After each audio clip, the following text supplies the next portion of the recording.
अस्सलाम वालेकुम नाज़रीन, प्रोग्राम हादी सेहत में वेलकम। मेरा नाम हकीम नासिर अली मिन्हास है। उम्मीद करता हूँ आप सब खैरियत से होंगे। नाज़रीन, आज आपको जिस मर्दाना बीमारी के बारे में बताऊँगा वो है वेरिकोसील। वेरिकोसील क्या है, इसके कितने ग्रेड्स होते हैं, इसके असबाब और अलामात क्या हैं और तिब में इसका इलाज क्या है। वेरिकोसील एक ऐसा मर्ज़ है जिसकी वजह से बहुत से मर्द बांझपन का शिकार हो जाते हैं और औलाद पैदा करने के काबिल नहीं रहते। नाज़रीन, जैसे कि आप जानते हैं कि मर्दों के अंदर टेस्टिकल्स मौजूद होते हैं, एक दाएं जानिब होता है, एक बाएं जानिब होता है। ये टेस्टिकल्स एक थैली के अंदर मौजूद होते हैं जिसे हम स्क्रॉटम कहते हैं। वेरिकोसील से मुराद टेस्टिकल्स के गिर्द जो स्क्रॉटम के साथ वेन्स होती हैं उनका फूल जाना है। स्क्रॉटम से मुराद इंसानी जिस्म की वो थैली है जिसमें टेस्टिकल्स मौजूद होते हैं। ये मर्ज ज़्यादातर लेफ्ट टेस्टिकल्स में होता है। वेरिकोसील की एक काफ़ी कम्प्लेक्स टर्म है। इंसान के रिप्रोडक्टिव सिस्टम में टेस्टिकल्स शामिल होते हैं। ये टेस्टिकल्स के गिर्द ढीली स्किन स्क्रॉटम में मौजूद होती है। इन टेस्टिकल्स में रिप्रोडक्टिव सेल्स यानी कि स्पर्म्स बनते हैं। इन्हीं टेस्टिकल्स में टेस्टोस्टेरोन भी पैदा होते हैं।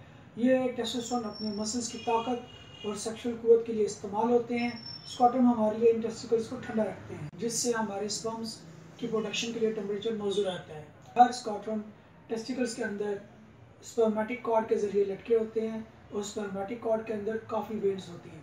वो वेन्स जिनमें स्पर्म्स ट्रैवल करते हैं इसको वास डिफरेंस कहते हैं। जबकि एक वेन जिसका नाम टेस्टिकुलर आर्टरी है, यह खून को टेस्टिकल से वापस पेंटनी फ्लेक्स से खून टेस्टिकल्स वेन्स में जाता है। वेन्स में वन वे वॉल्व सेल्स होते हैं जो कि खून को वापस टेस्टिकल्स में जाने से रोकते हैं।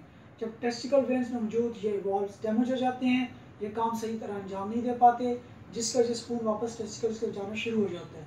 क्योंकि बाएं तरफ की वेन्स दाएं तरफ की वेन्स की निस्बत ज़्यादा सीधी और लंबी होती हैं। खून की इस हरकत की वजह से पेंटनी फ्लेक्स की वेन्स फूल जाती हैं जिसकी वजह से टेस्टिकल का टेम्परेचर बढ़ जाता है।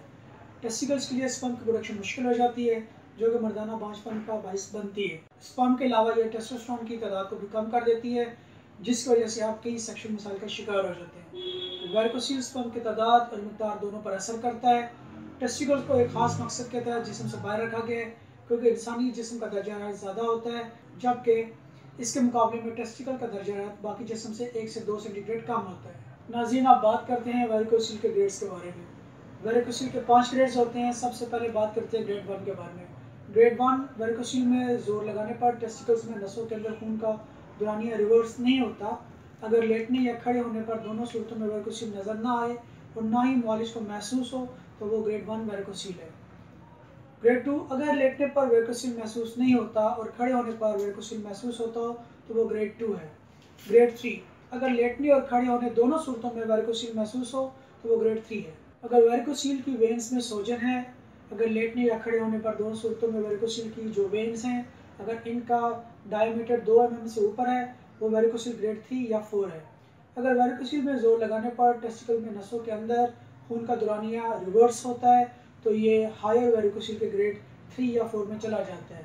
ग्रेड 4 अगर लेटने और खड़े होने पर दोनों वेन्स नज़र आती हैं और हाथ लगाने पर महसूस होती हैं तो वो ग्रेड 4 है।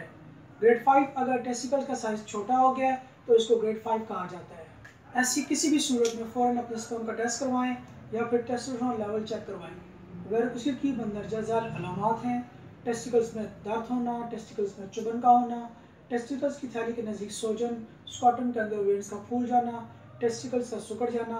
इस बीमारी में खुसरे के ऊपर एक उभार सा मालूम होता है जो नीचे से खुला हुआ और ऊपर से तंग और गिरादार होता है। मरीज़ चिड़चिड़ापन का शिकार हो जाता है, मरीज़ डिप्रेशन में चला जाता है। वह नाज़रीन, आप वेरिकोसील के असबाब के बारे में बात करते हैं। 15 से 30 साल के दरमियान मर्दों को वेरिकोसील होने के इम्कान ज़्यादा होते हैं। जो मर्द ज़्यादा वज़न उठाते हैं उनको ये मर्ज ज़्यादा होता है। ज़्यादा वज़न उठाने से बाईजानिब की टेस्टिकल की वेन्स पर ज़्यादा इफेक्ट होता है। गुर्दे की खराबी, मैदे की खराबी, कब्ज़, बवासीर, खून का गाढ़ापन या खून में कोलेस्ट्रॉल का बढ़ जाना, तम्बाकू नोशी, सिगरेट नोशी, शराब नोशी। ऐसे लोग जिनको मोटापे की बीमारी होती है उनको ये मर्ज हो सकता है। वो लोग जो जिगर के किसी मर्ज में मुब्तला हो उनको भी ये बीमारी हो सकती है।